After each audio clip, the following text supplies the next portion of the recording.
যোৱাকালি এটা নিউজ দেখিলোঁ। নিউজটো হৈছে নগাঁৱত এটা পুখুৰীত কুইণ্টেলে যি ৰাসায়নিক সাৰ প্ৰয়োগ কৰিছে নহয়, আপোনালোকে হয়তো সেই নিউজটো চাইছে, আৰু যিসকলে চোৱা নাই মই অকণমান স্ক্ৰীণত লগাই দিছোঁ, চাব। লোকেল মাছ খাই ভাল পায় নেকি আপুনি? তেন্তে সাৱধান। লোকেল মাছৰ নামত কি খাইছে আপুনি জানেনে? প্ৰথমে চকুৰে মনিব নোৱাৰা এই বৃহৎ পুখুৰী কেইটালৈ চাওক।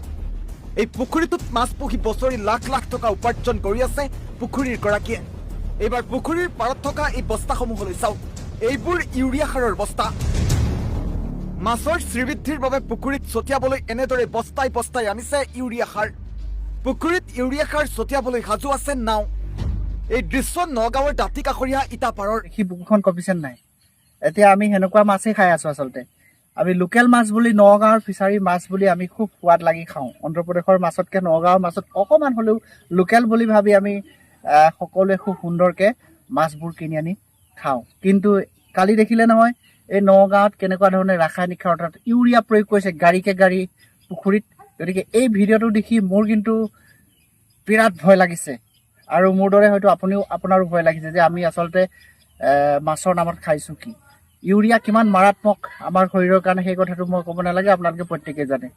ভিডিঅ'টোত আমি মাছক সাৰ দিয়া এনেকুৱা ধৰণৰ মাছ যদি আমি খাওঁ, আমি কম দিনতে মৃত্যুৰ সময়টো খাটাম।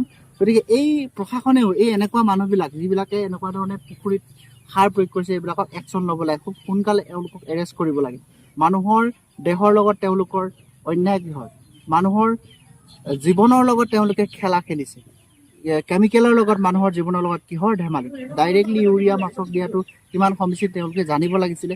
আৰু সেইকাৰণে মই প্ৰশাসনক অনুৰোধ জনাওঁ যে এই যোৱাকালি যিটো বাতৰি তেওঁলোকে পৰিৱেশন কৰিলে, এই যিসকল লোকে এই দুৰ্নীতি কৰিছে, ফিচাৰীত ইউৰিয়া সাৰ প্ৰয়োগ কৰিছে গাড়ীকে গাড়ী, তেওঁলোকক সোনকালে অনতিপলমে এৰেষ্ট কৰিব লাগে আৰু ৰাইজৰ সন্মুখলৈ আনিব লাগে। তেতিয়াহে দ্বিতীয়জনে হয়তো এনেকুৱাবিলাক কাম কৰিবলৈ সুবিধা নাপাব।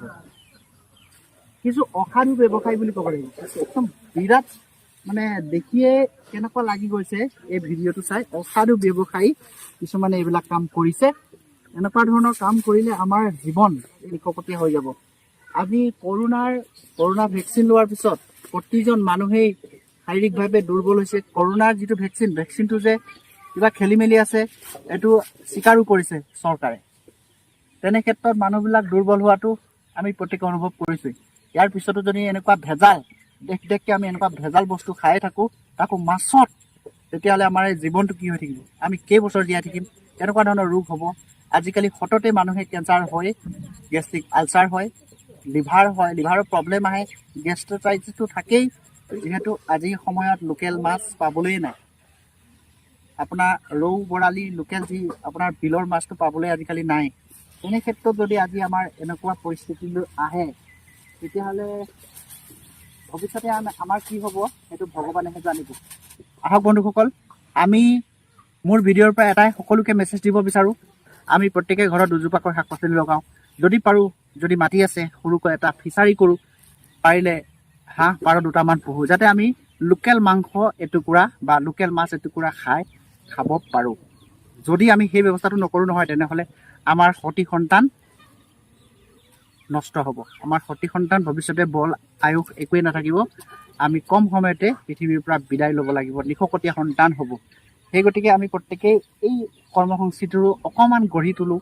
আপোনালোকে মোৰ ভিডিঅ'সমূহ ইমান মৰম দিছে, ইমান আপোনালোকে মোৰ ভিডিঅ'সমূহ শ্বেয়াৰ কৰে, সকলোকে ধন্যবাদ।